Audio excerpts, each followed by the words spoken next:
tal? Buen día a toda la audiencia. Antes de comenzar a hablar de manguito rotador, ¿qué es el manguito rotador? Bien, el manguito rotador, tan famosamente conocido por el público en general, es esa patología que se da en el hombro del paciente, el cual afecta a los tendones. Tenemos que entender que el manguito rotador está compuesto por 4 tendones, supraespinoso, infraespinoso, subescapular y redondo. A su vez también se agrega lo que es el tendón del bíceps, que son los que suelen estar insertados en el hombro y generan mucho dolor cuando hacemos algún mal movimiento, levantamos algo pesado, corremos algún mueble o hacemos deporte a repetición con uso del miembro superior. ¿Esto cómo se presenta? ¿Cómo uno puede comenzar a prestar atención? Generalmente el manguito rotador comienza a doler y ese es el primer síntoma que tenemos, el dolor.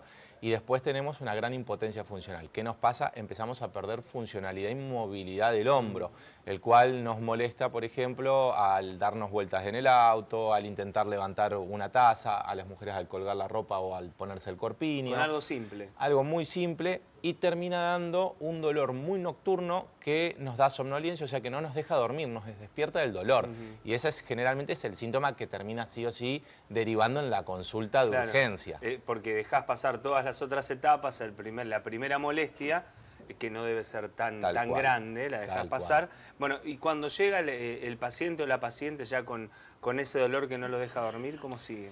Generalmente nosotros con el examen físico y las actividades que le hacemos en el consultorio, algunas maniobras o algo, ya vamos a ver un primer panorama de dónde estamos parados.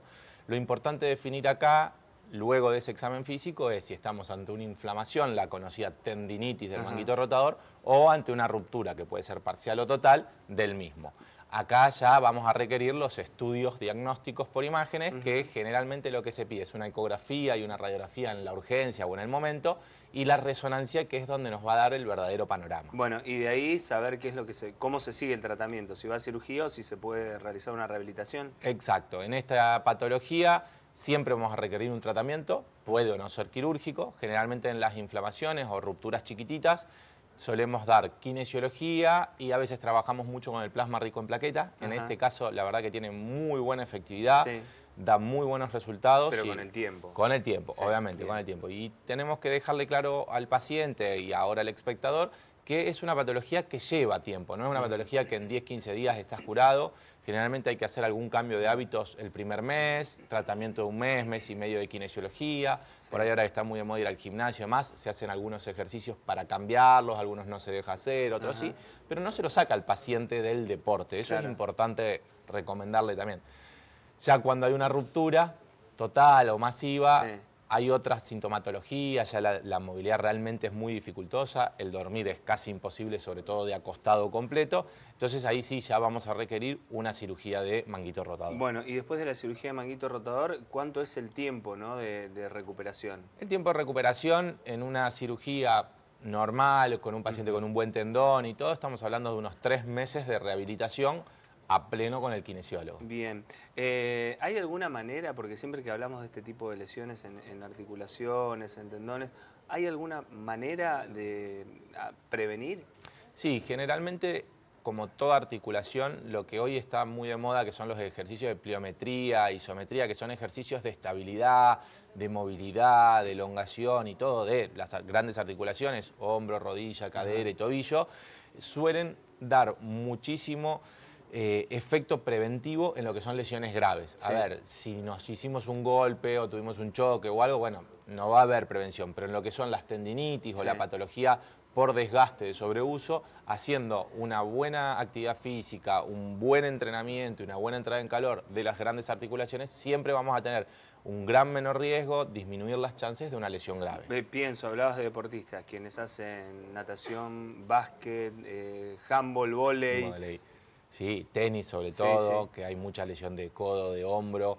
Son deportes que usamos todo el tiempo el miembro superior y bueno, hay que prevenirlo entrenando mucho las escápulas, o sea, toda la parte posterior, las espaldas y demás, y haciendo todos estos ejercicios de manguito rotador, que son rotacionales, que son con banditas elásticas y todo eso nos va a llevar a tener una pared posterior, digamos, todo lo que es la parte de la espalda y la parte posterior de los hombros, más fuerte, que prevengan lesiones de contacto. Como decimos siempre, ante el primer síntoma, ante la primera molestia, el primer dolor, realizar una consulta, no dejar pasar el tiempo. No, y sobre todo en este tipo de patología, Agustín, porque de acá pasar una tendinitis a una ruptura es un pequeño movimiento. Entonces yo por ahí tengo una tendinitis que no es tan dolorosa y la podríamos tratar fácilmente, entre comillas, y la dejo pasar, termino generando una ruptura de tendón. Bien, Seba, como siempre, gracias por abordar estos temas, que son lesiones por ahí del día a día, comunes, no solo por realizar alguna actividad deportiva y esa mala costumbre que tenemos de tal vez automedicarnos o dejar pasar, sí,